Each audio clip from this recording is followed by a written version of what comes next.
catch court for about 10 years, changing actions and changing habits, but it occurred to us.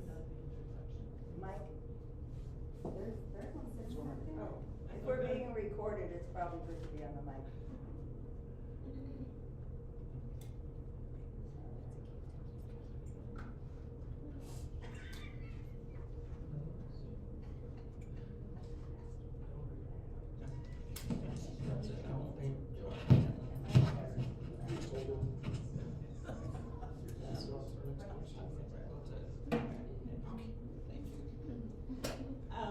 You probably heard us talking about catch court, changing actions through changing habits. This was a court that was started about 12 years ago by Judge Paul Herbert, who was a common pleas judge, who looked at these women that came in who were all battered. He had just seen women who were there for domestic violence, and here were these women who had been arrested for trafficking. And he thought, wait a minute, there's a commonality here. They look the same. And so he started, he got permission from the state Supreme Court to start a special docket court for these women. It lasts for 2 years, and it's really tough. It's tough love, no shame. A lot of them don't make it through the first time, but there's always a chance to come back.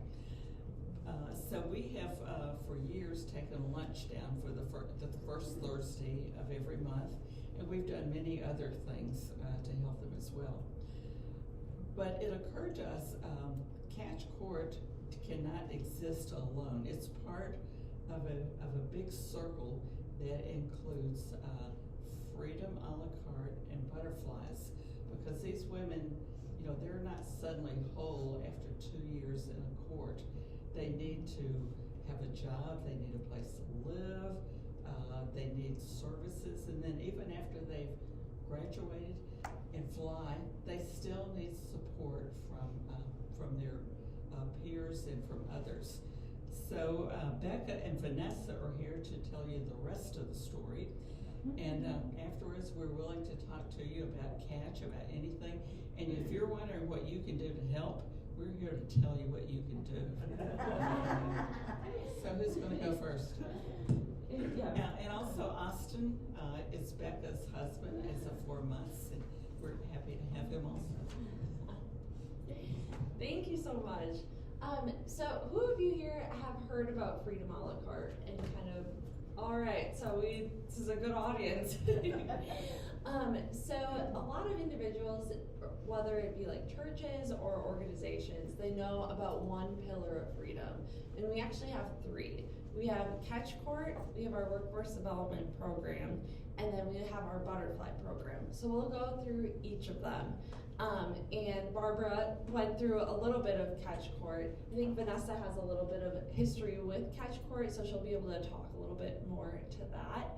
But basically, Freedom a la carte, we're a nonprofit organization, and we exist to empower survivors of sex trafficking and exploitation to lead new lives of freedom. And throughout the few years that we've been an organization, we've actually been an organization since 2009. We started with the court program just as a supportive services with Catch Court. We've realized that we had to add more programs in order to holistically come alongside a woman as she steps into freedom. And so a lot of the individuals that we are working with are from Catch Court. Changing Actions to Change Habits. It's a 2-year program. Something that I'll talk to a little bit later on is looking for mentorship, community mentors to walk alongside these women during those 2 years. Catch Court has really exploded, I would say, within the last year or so. In 2020, we had 2 graduates, and now we have over 50 women on the docket. So we have like the morning session, the afternoon session, and at first you're thinking like, oh my goodness, like that's a lot of arrests that are happening, but that's actually the way that someone is offered freedom or offered empowerment. But I'll let Vanessa talk a little bit to catch. Our workforce development program is something that a lot of community members know because it's very publicly facing, because we have our cafe and catering. But that's when someone is stepping out of the court program and kind of transitioning into the community. So if someone has been in a trafficking situation, a lot of times they don't have employment experience, or they don't have a resume, or they have had gaps in their employment. And so Vanessa is the Workforce Development Program Manager. We walk with a woman in figuring out the things that she needs. I feel like a lot of different nonprofits, they offer specific services, whether it be, okay, you need food stamps, or okay, you need help with your GED. But Freedom is there kind of as the individual that's walking with the woman. Because yes, you can tell someone, okay, you need to get your GED in order to go to college, but it's kind of overwhelming to step into that of, how do I start doing that? Or like, I don't even know what classes I took in high school. So we're there as that extra support for the woman, and she knows that she can go to Freedom and we'll have someone that's there to walk with her. I'll talk a little bit to the butterfly program, then you can go back and talk about Catch and Workforce, because I know that you know a lot about it. And the third portion that we'd like to talk about a little bit today, because I feel like a lot of individuals are not super familiar with this, but we actually have a butterfly program. And what that is once someone steps out of our workforce development program, we realize that they still need support, as anyone would need.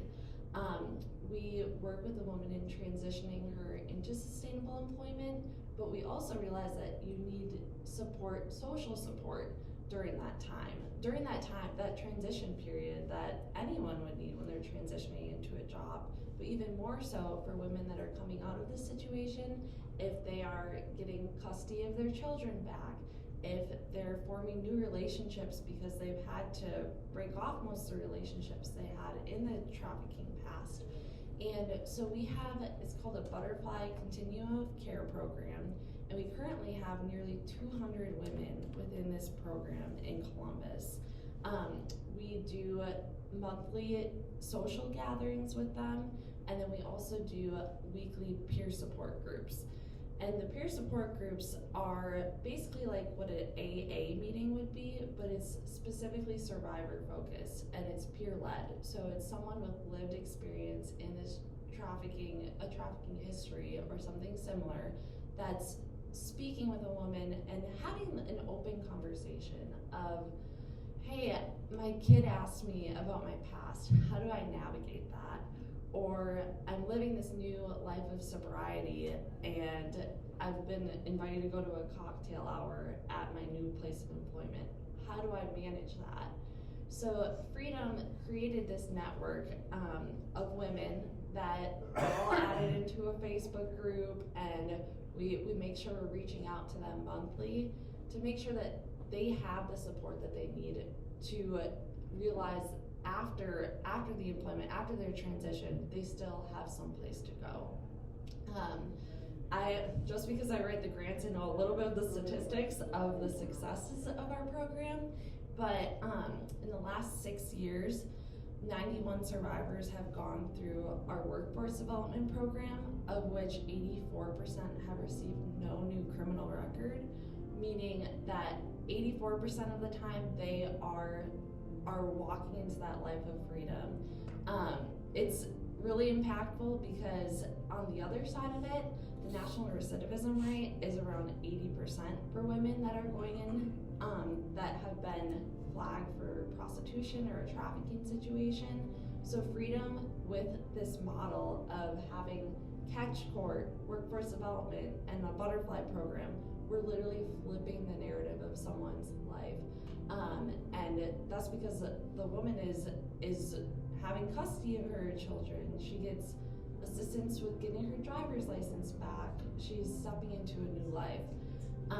It's been really impactful the last few years just seeing women transition out of our program. Not saying that, okay, you're done, goodbye, but seeing them transition into careers that they've wanted, or they haven't even been able to dream about until given this opportunity. We had a few women within the last month actually transitioned into, whether it be full-time education because someone's becoming a nurse. We had a woman who's a property manager now. Things like that. It's been super impactful to see. And I'm gonna let Vanessa kind of talk about a little bit more of Catch and workforce development and what we're doing in the community right now. Awesome. Thank you. Do you guys have any questions about all that yet? Because I'd love for this to be interactive conversation. Yes. Is the record expunged once they make it through? In other words, how do they get a job with a record? Oh, real barriers. There's a couple of parts to this. One is if you don't have solicitation on your record, then you don't qualify for the human trafficking expungement law, which wipes everything off that is connected to human trafficking. So that's drug charges, paraphernalia charges, thefts, all these different charges that can be taken off if you have solicitation on your record. But if you never got caught, then you don't have solicitation on your record and you don't apply or you don't qualify for that law. We're in the State House trying to make that different now. So, yes, something's gotta change there. It makes no real sense if you think about it. What'd you say? Yes, who is retiring, by the way? I don't know if you know. I know my heart is not okay. But, but you have to actively go and have it expunged. It doesn't just disappear even if you do go through catch court. Now, catch court there are a couple charges that might come off because they weren't convictions. It's like, well, we won't convict you if you take this program, and at the successful completion of this program, then they can fall off a dismissal or whatever. So yes, that was a great question. Anybody else? Okay, so I have so much information rolling around in my head. And honestly, not really sure where to begin. You set up a great foundation. You know that there's 3 parts to Freedom a la carte now. And so I'm wondering, like, what are you interested in knowing about right now? Because I could go on for days about all 3 parts. Yes? Well, at the beginning, I mean, well, you've talked about who is able to get in, but Yeah. you know, so people have to volunteer into this, right? Yes. And how does that happen? Oh, yeah, so you're talking about volunteer to get into catch court? Yep. Okay. I mean, it's not just automatic, or is it? It's not, because they're asked to do a ton of things. So if you're forced into something like that, chances are there's not going to be successful completion because you have to participate in your own recovery, in your own freedom. So if it's against your will, chances are you're going to be like a dead fish. Like, I'm not going to actually receive anything. So now, sometimes they weigh their options of consequences. Like for me, I'm a survivor of human trafficking and catch court graduate. So for me, I was looking at 5 years in Marysville. So catch court seemed like the better option. But this was also back in 2009. So catch court was brand new. It didn't have like a history of successes, or it wasn't even known. So for me, it was like that was the better option, but I still had to go in and I had to complete different things at different phases. So thank God that was my weighing, or I might not have taken it, and it's absolutely changed my life. So yes, I signed saying I'm in. So, I remember seeing statistics about how a lot of people were, well, it wasn't like this. It wasn't as many as now. Yeah. But a lot of people were in it, but only a few people could get through it. Yeah. Because it was so hard. Yes. Even with all the support, I mean, but it's you know that it was clear. It was just trying to live a totally new way, change entirely, and addiction would be a huge barrier, right? Trauma And addiction, and trying addiction. to just work through like a ton of issues like Yes. that. So I can see where people might not be able to do it, but when you start and you fail, if you want to get in again, is it okay? Yes. Yes. And success also looks different for people. Success doesn't mean graduating from catch court. There are times when people are mutually terminated, where all parties agree that it's the better option for this person to be out of the program and move on in other ways. So success looks different in a lot of ways. And so, yes, they can come back, because the reality is, if we didn't let people come back, those barriers are real. Like, you can't just expect people to change and comply overnight. It's not a real thing. So there's a whole plan to be set up, and a lot of the consequences aren't you're out, but here's here's some type of an assignment that you need to do to try to get better. Here's some therapy that you gotta partake in so that you can get better. Why do you continue to do these things? Let's figure it out, and so that you can become successful and self-sustaining long term. And that takes bumps in the road. That's roller coasters. That's grieving. Some people go back out and they pass away, and we have to end up at funerals on a regular basis, you know? So there's really hard things that people go through. And so trauma is tricky in itself. So trauma doesn't process, right? It's like all the things, we walk by a lot of things to get into this room. Walk by doors, people, coat rack, all these things that we saw, we processed, went through my brain. It has no reason to surface again unless we're talking about it. Trauma doesn't process that way. So when traumatic things happen, it gets stuck in the brain and in the body. And you have to go in and intentionally have that processed and put away. Otherwise it runs your life. And it looks in the forms of like PTSD, hypervigilance, depression, anxiety, those things. That's how trauma can surface. Behavioral issues, promiscuity, is that how you say that word? Mm-hmm. You know, she's very articulate, I'm very proud of her. And you know, these different things is how trauma can surface. And so we have to address all of these different areas so that someone can be healthy and happy long term, which is why 2-year programs are necessary. This is why the butterfly program, the aftercare, is necessary, because it's not a light switch. It's 20 years of really real hard tragic things that's happened in people's lives. So it doesn't just go away because the law says you should just be better. Like, it's not a thing. So to continue to give resources and opportunities and second chances, third chances, fourth chances, however many chances you need, as someone continues to get better and better and eventually like really successful, which is really cool to watch happen, and it happens. I know you've seen it, you've probably seen it, I know you guys, and there was someone else back there I recognized that you guys have probably seen these real successes. So those things, those keep us going. Hang on one second, we had you first and then I'll come to you. Oh, my question, and you've alluded to some things, but what happens during the 2 years? What are the clients doing during those 2 years? Okay, so I was in catch court a long time ago. I can really speak to that. I know they've changed a lot. Everything has changed since then. I mean, the foundation is probably the same. So for me, it was 4 phases, and I'm pretty sure it's still 4 phases. And in the first phase, it's like foundational. We're trying to get these guys just to be able to show up and to like do what is asked of them. So a lot of grace is put there, and quick wins. We want them to like phase through quickly on the first phase, so they'll have that success. They'll have that feeling of I might actually be able to. And then throughout the phases, there's just different levels of care that you can do. So in the beginning, you have to come every week to court, and back then, I'm not 100% sure exactly how they work now, but we were required to go to treatment. I think there's probably still some requirement. They don't have to go inpatient now, but they might. I believe they still have to do some type of outpatient treatment. And a lot of times our people need inpatient. Well, first of all, most of us are homeless, so we actually don't have anywhere to live.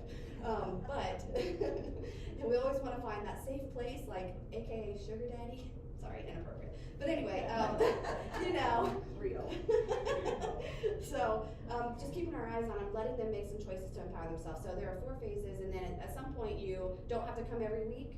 I know you have to go to a thing called Catch 101, and you share some of your story with people who are coming in.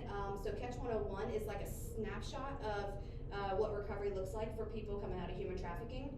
So a person that is in Catch Court will come and talk with them, just to kind of give a little hope. I know that's part of the requirements. And then I don't know anything else, to be honest. Do you? I feel like, so now it's not Judge Herbert. Judge Jody Thomas is the individual that took over.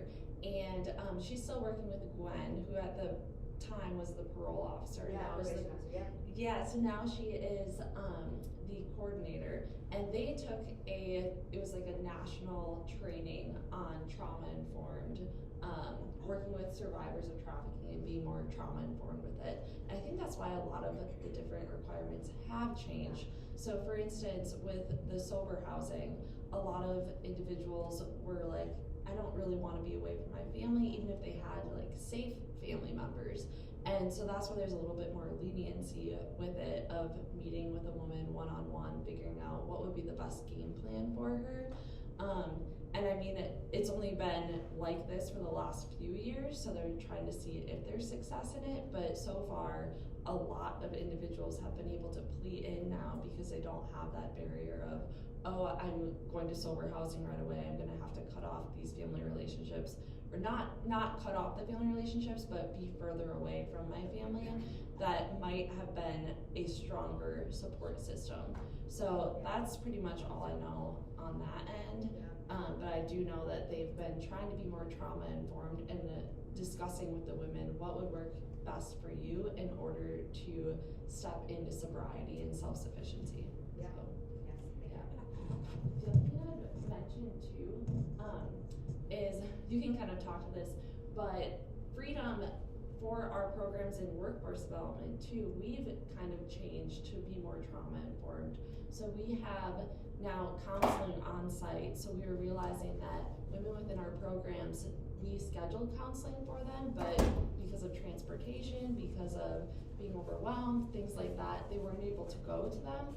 Or we had them online during COVID, and that's such a different experience for counseling, like even personally, like going to a Zoom counseling session versus being in person. So now we have counselors that come on site.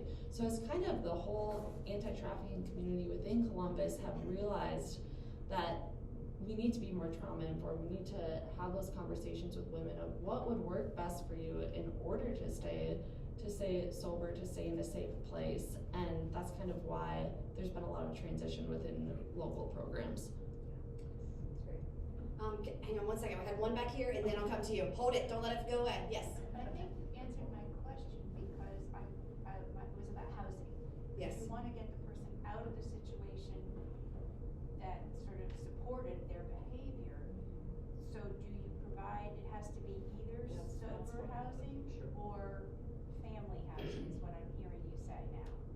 So Freedom a la carte, which is a different entity than Catch Court, we just offer support in helping to find housing, and we help them fill out applications, and we help them to show up to appointments, things like that, and we also help financially as needed, and walk in that line of empowering versus enabling, which can be tricky sometimes, you know, because it looks different for each person, and so we have to really make sure we're looking at the individual and get to know them all the way through so that we can tell if is this something that's enabling them, like they should be doing this on their own, or are we empowering them and can they pay the next month's rent, and we have a whole plan and a budget. So for us, we support them in however to get them into housing, because if they're in a housing crisis, the negative default setting kicks in and survival kicks in, and we don't really have good healthy default settings when it comes to surviving, because the way we've had to survive for decades has been brutal.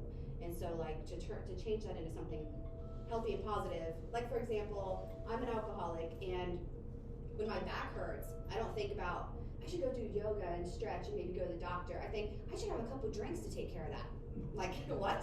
That's my default setting. I'm an alcoholic. That's my default setting. So I know I'm an alcoholic and I'm not going to do that today. But that is how my brain works. And so, like, to be around people that can remind me of that and remind me there is a thing like called yoga, then I get to be healthy and whole with a community of people, you know.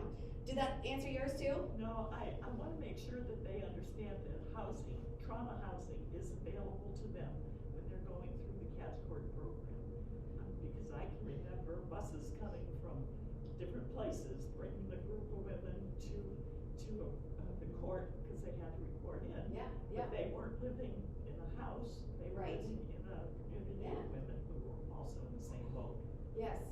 So what she's referring to are we are partnered with different agencies, and some are in Columbus and some are outside of Columbus, that provides trauma-informed treatment, and also it walks with being alcoholic and drug addicted as well. So it's supposed to be this holistic type of housing that can help them. It's just temporary, so you get better, you get solid, you get a foundation, and then you work into getting your own place. Yes. I would assume that many of your clients have children. True. So how do you support them through the relationship with their children? Yeah, these are really, you guys are killing the questions today. And I don't really know when you want to pull in, like you can just grab the mic from me at any time. Go for it. Okay. So engagement after. Okay, when it comes to kids, it's complicated because sometimes they don't have custody. There's not really a whole lot you can do except for support them emotionally and in counseling and help them. We try to connect people with attorneys if we can, to help them to start the process of getting their kids back if that's an option. And most of the time it is, but every now and then it's not. Like we have a couple people in our workforce development program they're beyond that option, but they are still trying to have relationships. So that also makes housing tricky. It makes treatment tricky. So I can tell you this, I went to Amethyst and I have a little boy, and he was 2 when I got to Amethyst, and I would have only stayed, if I couldn't have brought him with me, I would have left treatment, and I probably wouldn't be where I'm at today.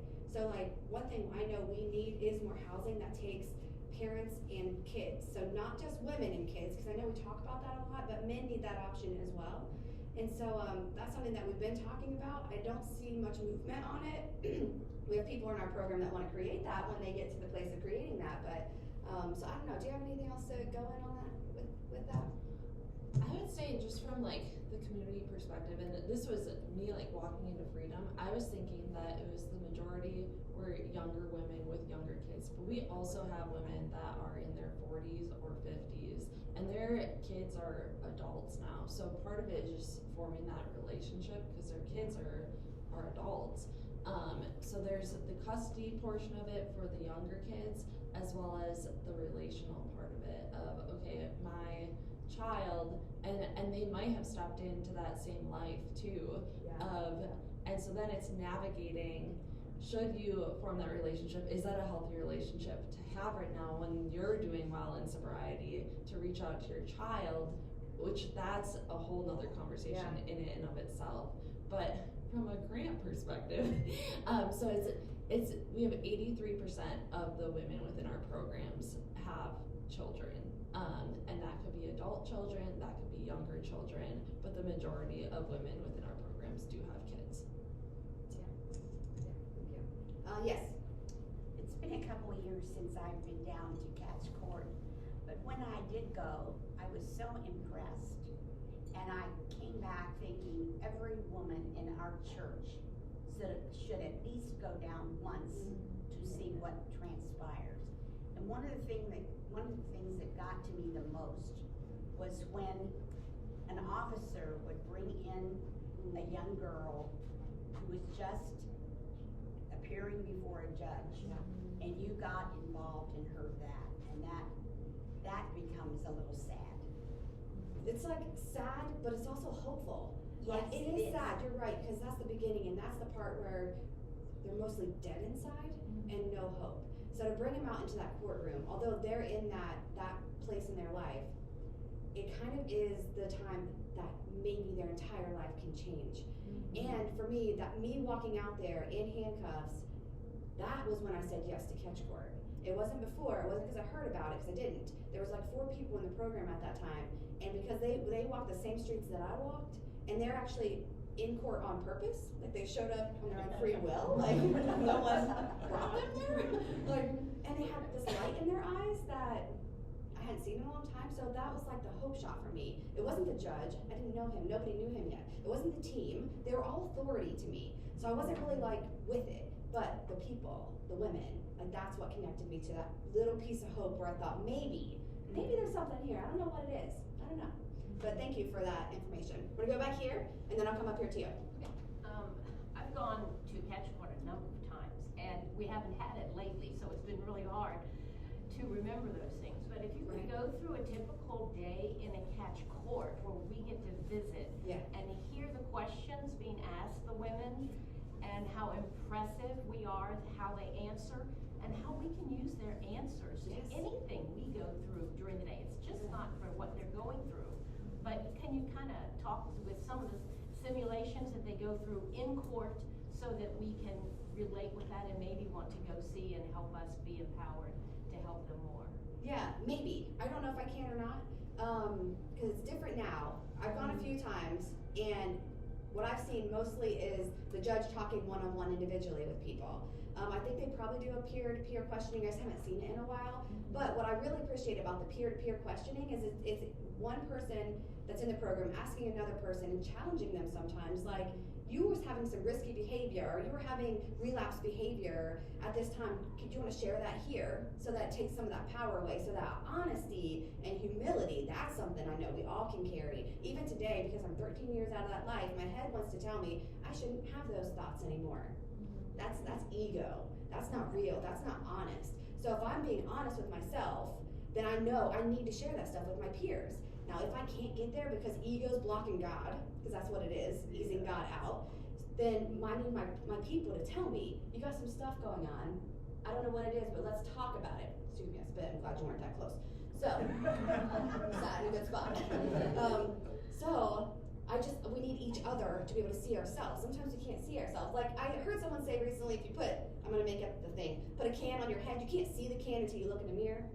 Then I can see the can, then I can see the ego, then I can see, the fear, the resentment. Can't see it if it's just me, but if I look in the mirror, honestly, with your help, then I get to be okay and actually be successful and deal with these character defects and lean into something greater than myself, and then I get to be free. Like, that's where freedom is, So thank you for that question. I don't know if I actually answered anything you wanted to hear, but. No, so to be completely transparent, I've only been twice since it's the new judge, and the last time that I went in, it's so much different than a courtroom, and honestly it was when Judge Herbert was there, but it was a little bit more structured. But right now, this is what we walked into, was women sharing their stories, but then also they had a beach ball and it had different questions. Oh, and so they would throw it to someone else, and it would land on a question. They were all very intentional of, what is something that you're struggling within this season? Or another one would be like, what does success look like to you? And it was things that women could just be transparent and then hold one another accountable, or like check in on someone of, oh, like, I heard that you were triggered because of this event, you were talking about it in court. So it brings up that accountability piece to it, but it's in more of an opening, friendly way where women are forming this community instead of the judge straight up being like, hey, like, I heard you're struggling. So I feel like it's been really impactful in that way, and at least when I've been there the last couple times, it's been a lot of conversation that's been sparked and things like that. Obviously it depends if someone's earlier in the court program or later, because when someone's later, they are a little bit more talkative because they're in a better place, but that's what I've seen. Yeah, that's great. You, and then I'll come over to you. I'm wondering how the women, if it's the housing or what, that protects them from, say, their pimp or someone else who is gaining from them, who will be very angry that they're out of it. Yeah. And might come back with revenge to hurt them. And how are they protected from that? Sometimes they have to go out of town. Sometimes, and all the safe houses are undisclosed, so nobody knows where they are. That's where they would be staying. Yes. In a safe house. Yes. Yeah. Now we've had issues. We've had traffickers show up at the courthouse. There's definitely barriers. There's definitely real things that can happen here. But we are a community now, and traffickers don't typically want a person that has a community. They want a person that is isolated, broken, busted up, because then they can lure them in with whatever tactics they use, whether it's love, shelter, food. But if we fill those vulnerabilities and give them another way, typically the trafficker is less interested. So most of the time, they're moving on to the next.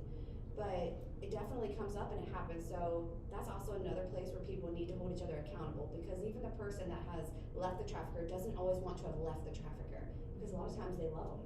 I loved my trafficker, my first one. The second one I didn't, but my first one I did. So it was really confusing to have to part ways and then have an understanding that he didn't actually have my best interest at heart. So there's a lot of layers that happen, which is why it's so complex and why we need entire communities to wrap around these individuals so that they can have real change, long-term, sustainable change for their own well-being, until they can see it themselves and learn to love themselves and then take the actions as such. Does that make sense? So there's no real great answer. I would love to say they're totally safe all the time. The reality is, like, there's some vicious people that things could happen, but relating to all the things that I just talked about, that's why we think that they're safer than they ever have been. So Do you ever have someone that's in the safe house who loved her trafficker, who calls and lets him know where she is? And I don't messes know. that up? I don't know of that, but I do know of people calling and getting a ride and leaving. So I don't know all the ins and outs to who they are, the thought processes, and the people that they're contacting exactly. Thank you. You're welcome. I was just gonna add a little bit more to Nancy's question. I've had the pleasure of attending Catch when Judge Herbert was there, and now with the new judge, and just looking at how that has kind of grown and changed. Yeah. And so when Judge Herbert was there, having been in court for a traffic offense myself, just like a car driving traffic offense, I was speeding. It was very formal. Thank you for clarifying, because I was concerned. These are my church people. I'm like, have you been holding out? No, I've been holding out. Actually, no. As it happens, I think it's a lot about geography, and I was born where I was born, and so whatever. But anyway, very formal, that traffic court for cars and speeding and whatnot. Less formal, but still somewhat formal, when Judge Herbert was doing catch court. He sat behind the bench, he wore his robe, you sat in your little office-y area, and it was very much the judge speaks, the woman speaks. Yeah. The judge speaks, the woman speaks. Now your turn is over, now someone else will have a turn. You may go sit and listen. Now that the new judge is here, I see a lot of therapeutic activities going on that I would use with my own students as a guidance counselor. Yeah. Like, there are questions in a little tub, and you pull out the question and you read it, and it's your turn, so you respond first. Then if the other women want to comment on your response or to that question, then they can. And the judge no longer sits behind the bench. She was not wearing a robe when I came. She brings her chair out, and the woman's chair is right beside hers. They're eye to eye, physically on the same level. And I can see that no one was ready for that when catch court was a new thing. And I can see that as the women and the people who are involved in the court process grew and realized what worked well and what didn't work well, that kind of morphed in some really wonderful, fascinating ways. Yeah. And so I hope I get to continue watching what Catch and Freedom and the Butterflies become as they figure out better and better what works to support women. Yeah, a few years before Judge Herbert retired, he actually did start taking off his robe and coming down into the audience. Yeah, and it was so it was so responsive. Like the people just felt less threatened. It doesn't matter how non-threatening you are. If you're a man on a bench with a robe, you are a threat. So he started taking off his robe and coming down into the audience and talking with each person. My favorite parts about catch court is when people are eating lunch. So I know that court is a lot of things, but that's where the magic happens. And so that's when judge could talk with every person and get their truth. Because when you're on the spot, sometimes you filter, you shelter, or whatever it is. So anyway, thank you for your comment, and I also am really grateful to watch this process and watch it evolve. And we're learning what's working and what's not working, and they're taking data so they'll know if these new ways are good for our population. So I know in some ways they are, but maybe not every way. I think, okay, go ahead. Did I hear one of you say earlier that like the court is a no shame zone? Is that Yes. right? And Vanessa, you mentioned like when you first came in, authority, this is scary, and like so courts, churches, schools, families have often used shame as a way to control, to try to get people to change. Why, we'll make our own connections in the church world, but why in the court world is shame so toxic for the goals of actual change taking place? So in catch court specifically, there's complex trauma from when they were tiny little kids, most of them, tiny kids throughout their entire lives. And they were constantly hearing things like, you're no good, I can't believe you're going back to him, you're just an addict, you're just a prostitute. So all these really horrible things. And so it just kept them out there. There was no solution, no hope, and no way of getting out of it because everybody's the enemy. So if you come into a setting where to get honest and own some of this stuff and to be able to change, and it's all shameful, chances are I'm not going to do it. It's just bad for the soul. It's just bad for life in general and relationships. It takes relationships for us to be able to get honest with a person. If you come up to me, first time I ever met you, and you say, "Oh, show me about yourself," and we'll be like, "Okay, well, I have a kid and I work at Freedom." I'm not gonna tell you anything real. But if we have a relationship, you probably know everything about me. We've talked many times. Because she's been around long enough to where I know she's a trusted person. She could ask me anything and I would tell her anything. And then she would tell me the truth. And if I need to make some changes, then I'm gonna listen to her because she's a trusted person. Now, when you strangers come up and you say, "Man, you really probably shouldn't wear those snow boots up talking in front of people like that," I'm gonna be like, "And what's your point? I don't know who you are or how could you care about it. I don't care if you care." And so I don't know. There's layers of reasons and then there's just the trauma part of it. When I'm in high stress and I'm on the defense, my brain doesn't work right. It shifts from rational and being able to like, the executive functions lessen and it goes down into survival. So if you're shaming me, I go down into survival. So I can't even actually hear what you're saying. I can't remember anything. How can I really progress if those very two basic things aren't existing? So like there's layers to this question. Do you have any thoughts on it that you want to share? He's like, I just told you. Like, thank you for your question. It's definitely, it's complex. And one thing I know for sure is if you're coming at me in a shameful way, I already shut you down and push you away. I will not accept it. And I will let you know today. Once upon a time, I probably would have just done it in an unhealthy way, but now I know I can say things like, it is not okay for you to talk to me that way. When you can talk better, maybe we'll try again. I learned all kinds of language. It's great. Yeah. And you know, the women, especially after they've been in catch for a while, they don't act shameful. They are articulate. They are interesting. Yeah.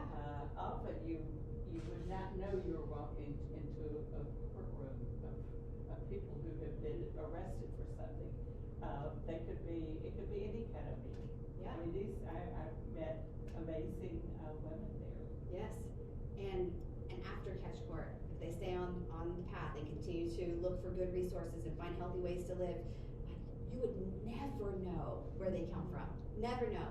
Like, it is astounding and it is amazing to watch. It is like true restoration. Yeah. So it sounds like, catch court and freedom a la carte and the butterfly program are all these excellent ways to like target the exit point for women from this cycle. Yeah. I'm just curious if these programs or other programs target the entry point, or like if there's a way to do Prevent? that. Yeah. Prevention? Yeah. I don't know. Good question. It's a big question. So, it's hard to get into schools because they're worried about the innocence of our children. Never mind YouTube or TikTok or Snapchat. So, it's hard to get into schools. I think they are. I know at one point in time, schools were trying to implement something. To be honest, I'm not 100% sure what it is. But here's what I know I can do is I can talk to my son and I can talk to all his friends. And I can talk to the 9-year-old in my house, which I want to say is my daughter, but she's not actually my daughter, and I can talk to all of her friends. So that's what I can do. And I did just go down and talk to a high school in Nelsonville, which is where I'm from and where my trafficking began. And that was, my cousin was in there and I didn't expect that. I was like, oh, this is going to be awkward. And it was awkward. But they were so interested. All of the kids talking, asking questions. One kid, which totally surprised me, opened up about his own trauma. And it totally like ripped him open in a negative way, and he started crying and he had to go to the counselor. So I'm grateful he had a counselor he already had a relationship with that he could go to. So like that's part of the trick, right? It's like, but the damage is there. It's just like, how can we get connected to the solution so that this person who is now really high risk, showing that they're high risk to be trafficked, how do we keep them from being there? How do we help them heal, get rid of these vulnerabilities so they can be whole and healthy? So not enough prevention, but we're trying, I guess. I can add a little bit to that. Yes, please. So there is an organization called Grace Haven, and it's Grace Haven Youth for Christ. For quite a long time when they started. Yeah, they're the ones that do the fundraiser at the Rappelling Down the Chase building. Yes. We've had women do that with our program. I really want to do that. But they go into high school, they go into high schools and different organizations that are like teaching associations and educate on what a trafficking situation might look like. If your student is seemingly tired or struggling and things like that, and how to identify, and then who to call. So there is organizations out there, but again, it's such a need, and I think that it's very difficult to get within like the public school system, especially for Grace Haven, because it's like a Christian organization. And then the other prevention tactic, and this isn't really prevention, but She Has a Name is another organization, and they do community education, but then they have also started working with the court programs in implementing John schools. So individuals that are buying sex are they're court mandated to go to a John school, and it's basically educating someone on how buying sex is very tied to human trafficking, and they've started that within the last few years, and it's actually housed within a church. It was housed within Veritas, Short North, and I think that they're still working on that right now. But our Attorney General, Dave Yost, he's actually Gwen's dad, but he's been very on top of making sure that this isn't happening within our state. Obviously, it still is, but there are measures that are being done on the prevention side. Where we at on time? It's We 9:50. should Do you wanna talk slowly about- wrap it up here. We should maybe take a last question or something. And then I have a quick thank you. Okay, was there someone else that had a question? I was just gonna add that from the school standpoint, having been a school counselor in the public schools for many years, anytime you vote for a school levy and they're telling you that money is gonna go for more social workers and more school counselors, you're working on prevention for all the bad things that can happen to children and for helping to stop the bad things that are actually happening to children. So supporting your public schools and their goals can go a long way toward that. It is tricky talking about sex in the public schools because there are a lot of parents who will say, we don't want you to talk about that there, we'll handle it at home. And of course that goes both ways, in a positive way or in a really super unfortunate way. They don't want kids to have that public exposure to that knowledge. And so, we're kind of pushing and fighting against that the best we can in our contexts, but support your public schools. Yeah, we'll take you as the last question and then. Oh, I'm sorry, but I happen to know that, that Tori, she is a school counselor at an elementary school, and, kind of in your spare time, you've done a girl power sort of thing. I mean, it's an elementary program, but, basically kids can do, is it 1 or 2 years or something, at any point, and they can do it once, but it teaches like confidence and so on. And, I mean, this is kind of, speaking to your question a little bit. I mean, because teachers probably try to juggle, something like that, but who knows what, teachers can do in the classroom, but it's a pull-out program that kids have to opt into. Yeah. I don't know if you have any time or if you think this is appropriate to say anything about Tori. Oh, it's rocks. You've probably seen it at conferences. Rocks. Dr. Lisa Yeah. Engelman. Yep. I have thank yous for y'all. Would you like to receive them now? Sure. While you do We that, are- just because of time, I'm gonna quick speak to some volunteer opportunities, and I'll send a follow-up email too, so that you guys can have like, oh, thank you so much. You can have all of the links and whatnot. But as we talked about Catch and how it's expanding, we're definitely looking for mentors, for individuals to walk alongside women that are currently on the docket. We went from 2 to 50 some, so we really would love to offer that opportunity. There is training that is involved with it, and we do ask that it's around a 2-year commitment because we want to have consistency within a woman's life. So if you're interested in that, I have my business cards and things like that here. And then we also have other ways to get involved with Freedom. And right now, you've probably seen, if you follow us on Facebook or any type of social media, that we are doing a cause cookie campaign. So you can donate $25 to Freedom, then you get a dozen cookies made by the women within our kitchen. We're looking for individuals to help us pack those boxes. We're on track right now to do 2,000 dozen, so this it's a lot of work. It's a lot of logistics with the ovens as well, so if anybody knows a downtown area with an oven and or a walk-in fridge, hit me up. And then just other things that we're looking for. We didn't talk to this a lot, but for our workforce development program, something that we've been trying to do is kind of have career mentors or professional mentors. So women within our programs, a lot of times, at least from what I've seen, they don't even know what's out there for job opportunities and things like that, or they don't know someone. So like we had someone that was going to be a nurse, like, do you have a connection to a nurse to like talk through what that would be and things like that. So we're always looking for mentorship on that end. If you have career experience within a certain subsect, to hit us up, and it's a lower commitment wise than the Catch mentorship, and it's working with someone who's a little bit further along in the program, and so is more apt to talk about like professionalism and things like that.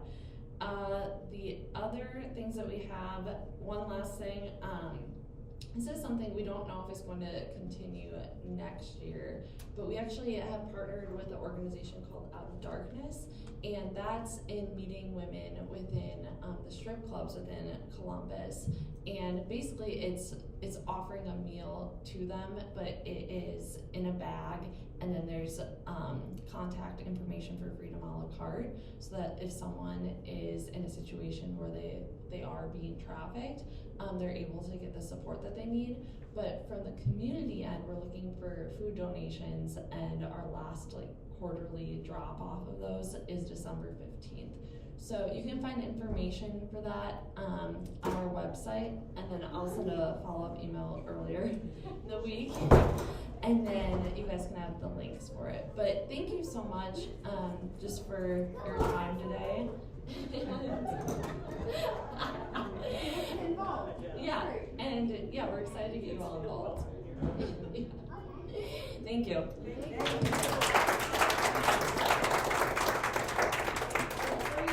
Check out our opportunities to help out in the home with. Donate a $10 gift card for their gift bags. You can sign up to help with a Christmas